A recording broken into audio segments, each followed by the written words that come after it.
Hello, everyone, and welcome back to another Now in ENC segment. For those of you who've maybe never tuned in to a Now in ENC segment before, it's a fun segment we get to do here at WNCT where we get to dive into some local events, local topics happening here in the East, and bring on some special guests to help further those conversations. So today I am joined by Greene County Schools Superintendent Patrick Miller. How are you doing today? Doing fine, thank you. Thank you so much for joining us. I greatly appreciate it. And today we're going to be talking about National School Breakfast Week. And this has been a program that was installed officially in 1975, but it kind of piloted back in 1966. So this has been around for quite some time. And for those who maybe don't know what this program is, can you kind of give a little synopsis of what this is? Sure. So breakfast has been touted as the most important meal of the day, but it is even more important for children.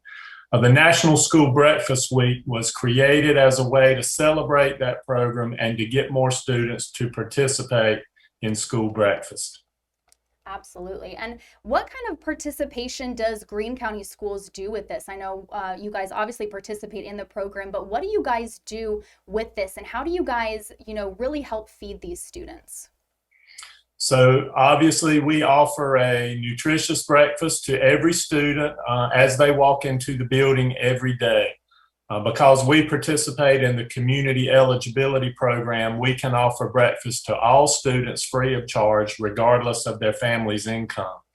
At our two high schools, we offer breakfast a little bit later in the morning because we have found that participation is better if we serve it a little bit later. So we offer it to them during a break after they've started their first period class. Absolutely. And are there any kind of, numbers or statistics that you might be able to provide us about how many students really utilize this program in Greene County? Sure. So on an average day in Greene County schools, we serve a little more than 1,300 breakfast meals, which is about 42% of our student population.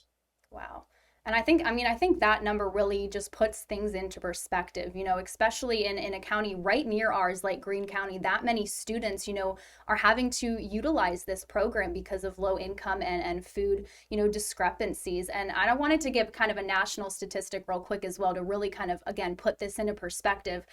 In 2019, this was, pre-pandemic, the USDA put out these numbers of how many people, how many schools were utilizing this program. So in 2019, pre-pandemic, there were over 90,000 schools and institutions that were utilizing and participating in this program, which basically equates to 14.77 million students across our nation. So I just wanted to give you guys those numbers because I think that really puts things into perspective of how many people use this program and how important it is to have a program like this in place because there are so many people across our nation who need this. So, I wanted to ask, obviously as a school administrator, why do you think programs like this one are so vitally important to the success of students?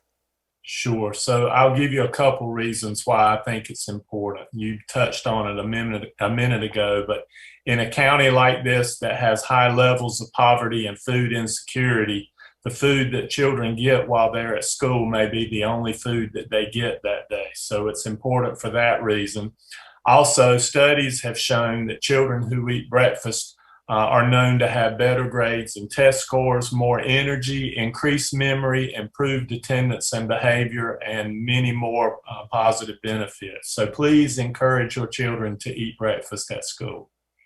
Absolutely. Well, again, I want to thank you so much, Patrick Miller, Superintendent Miller, for taking the time out of your day to talk with us about this and really the importance of this program from the perspective of, a school administrator and somebody who oversees Greene County schools and the importance of how this affects students right there in your county. So I greatly appreciate your time today and chatting with us about this. I think this is a very special topic, and I think more people need to be aware of these types of programs and be able to access them as well if they need so. So again, thank you so much, and thank you guys for watching another edition of Now in ENC, and we'll see you next time.